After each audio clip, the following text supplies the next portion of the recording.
Hey, welcome back to Driver 88. Now, there are few things more synonymous with Audi than the 5-cylinder engine.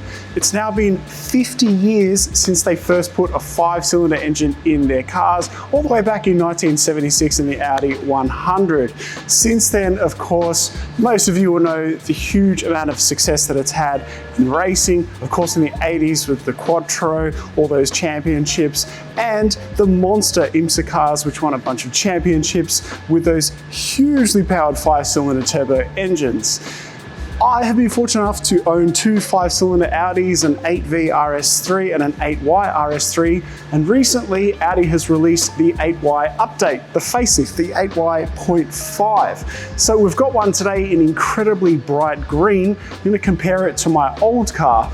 Are all these updates and changes worth buying a new one? We'll see.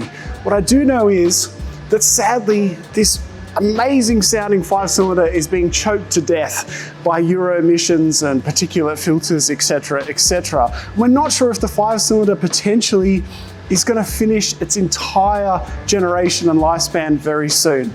So that is a sad case, but let's go find one and compare it to my current daily driver. So my 8Y versus the looks of the 8Y.5 first. We have a new, different style honeycomb front grille, different rather than particularly better. We of course have new LEDs which have a little bit more detail, a slightly different front lip, and one thing that not too many people are happy with is this new Audi badge, which I kind of think looks a little bit cheaper, not as good as the last car. Apart from that, the side of the cars, you'll notice the wheels are very much the same. They're both the Y-spoke wheels. Now, with the 0.5, we have cross-spoke wheels as an option. Now, those wheels I'm not a big fan of. They kind of look too congested and busy in my opinion. The Y-spokes still really, really good. Gloss wheels on this one, satin on my car. Now, you'll know that this doesn't look as good at the moment because it is covered in every other sort of muck because I drive it daily. I should have cleaned it before this. You'll just have to forgive me. Now, the rear of the car, I am actually a much bigger fan of the 8Y.5 facelift. The new diffuser up the butt of the car looks better than I think my car. My car is lowered on Racing Line Sport Springs, so of course it looks a little bit different. And we'll do an exhaust comparison, which again isn't really fair because my car has a Miltec downpipe. Now, Kilami green, not a huge fan of the color. I kind of like it, but wouldn't want to own it. Let me know in the comments. All right, let's have a look inside. What differences are there? Engine and performance-wise, in a straight line, unfortunately, no real difference. Now, these cars, being down under, they make a little bit less horsepower than the US versions because they have particulate filters, and that's a big part of the problem of why the 5-cylinder is potentially no longer with us pretty soon. So, 395 horsepower, 0 to 100 in thereabouts 3.7 seconds I've gotten with my car stock, and then basically you're getting, say, high 11s quarter mile. Now, on the Nürburgring, the Audi sponsored time, 7 minutes 40 for the 8Y, which is quite impressive for such a car. This car, with a whole bunch of upgrades like Trofeo R tires, we've got a new tune on the torque splitter, and we've got new adaptive damping tuning. Trofeo R tires, as I said, 7 or 6 plus seconds faster on the Nürburgring, incredibly quick. But that is a Audi sponsored time. So it's always a little bit dubious when a brand sponsors a track time because there's always these little tweaks or little sneaky things that they do that are outside of a stock car to make them faster. This car, however, has got quite a fast time with third-party testing. The Saxon Ring, I think it was at least right there with a bunch of other fast cars like the C63 E-Performance and a few others that I'll show on screen now. So basically all of the changes performance-wise are for the handling of this car. So as I said, adaptive dampers, torque splitter, maybe a few other tweaks and bits and pieces. Still though, sadly, these cars are making the same power than they were back in 2017. In that time period, the M2 has put on I think over 50 horsepower in that time. So it'd be nice if we got more power but it seems like we're not going to. Now, despite me liking the new diffuser, I'm not a big fan of this new RS badging, and a lot of Audi diehard fans are also not a big fan of the badging, and that continues on the inside, which we'll have a look at now. So the interior, a lot of people don't particularly like this new steering wheel. I don't particularly like the new badge. I don't mind these buttons though, as an option, but then again, it falls down. I don't really like touch buttons. There's a reason why so many other VAG products are going back to hard press buttons, because they are just a little bit annoying and they don't feel as nice to press. Feels just a little bit cheap. Now, the Bang & Olufsen sound system in my car, I would definitely prefer that over a Sonos, but I think Bang & Olufsen is still an option with these 8Y.5s. Interestingly enough, my original 8V had the best sound system in my opinion, and a number of other people agree with me. I don't know whether the tuning was just different, but it seemed to sound better in the original 8V than it does in the 8Y. We can get buckets in this car, which I think is great. I think for a number of people who do, a small percentage, but some people do track these cars, getting an option of a bucket is a good idea because there's not a huge amount of side bolstering support in these seats. Now, the interior is not that much different. I mean, there's little bits of material changes, and we do have a 360 cam and a front cam, which helps a little bit more for parking. Not that I had any issues with the 8Y, but altogether, not huge changes on the inside.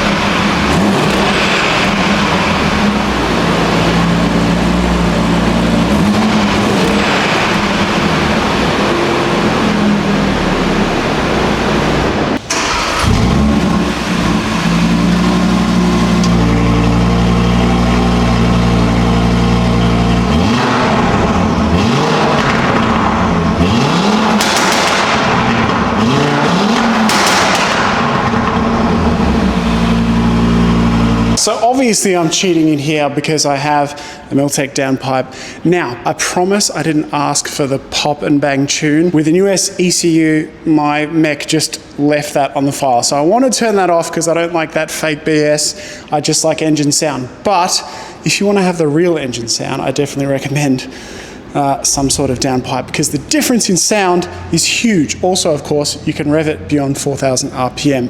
It just completely changes the experience with the car. So the new Audi RS3, we're looking at 124,000 drive away in my expensive state of Victoria. Believe it or not, the new BMW M2 facelift is now 142 grand.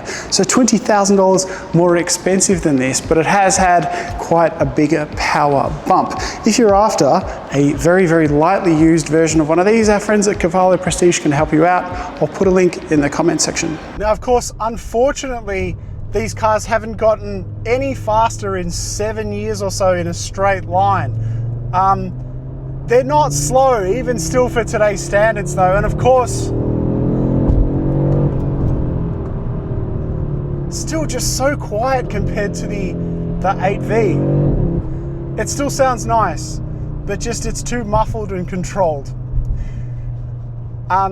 You know, these cars, they're still so popular. They're just a nice size, a good amount of performance, a good amount of comfort, and they're very popular in Australia.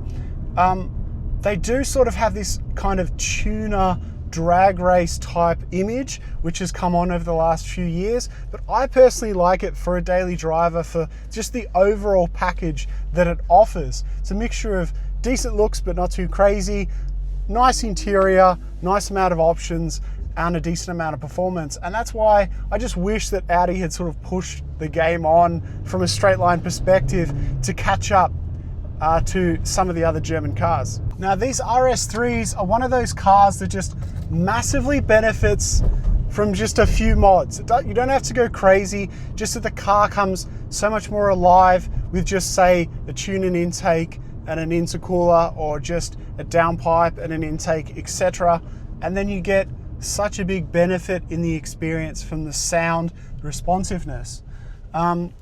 Now, these ECUs, I don't think they're unlocked yet, but they finally unlocked the previous ECU, much to Audi's, I guess, unhappiness, but that is just the way of the world.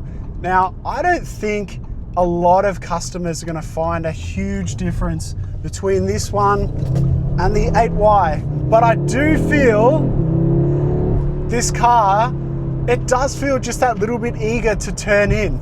It does really feel like it's just a little bit more on its toes, a little bit more lively, and I think they've definitely gone in the right direction here. I mean, we know that Audis kind of just haven't really been pushing the boundaries lately that much. Despite the Nürburgring time, you know, that doesn't always tell you the whole story. But I love the way that this thing handles. I remember driving my old 8V, this feels just so much more competent in turning in and also just less likely to understeer, which makes a big difference.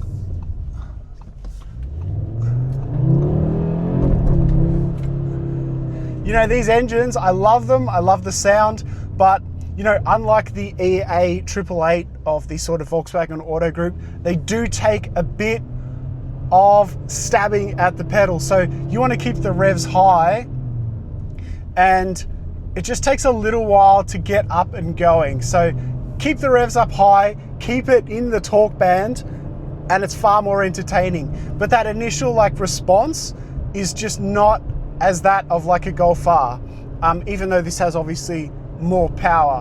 One thing that I prefer on this steering wheel than my car is when I press the performance button, everything goes to performance and changes, and then when I press it again, it goes back to your standard mode.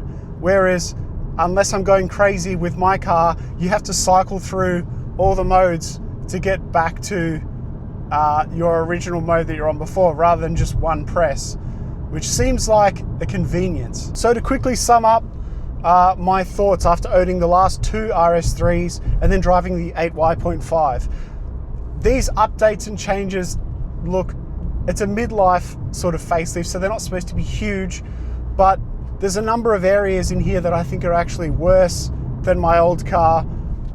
Aesthetically, from the sort of badging the steering wheel, some other bits and pieces, the sound system.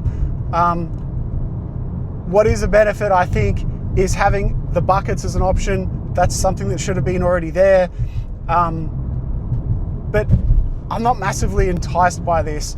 Audi is still just strangled by these Euro emissions. I feel like this car should have 30 or 40 more horsepower than it has over its lifespan.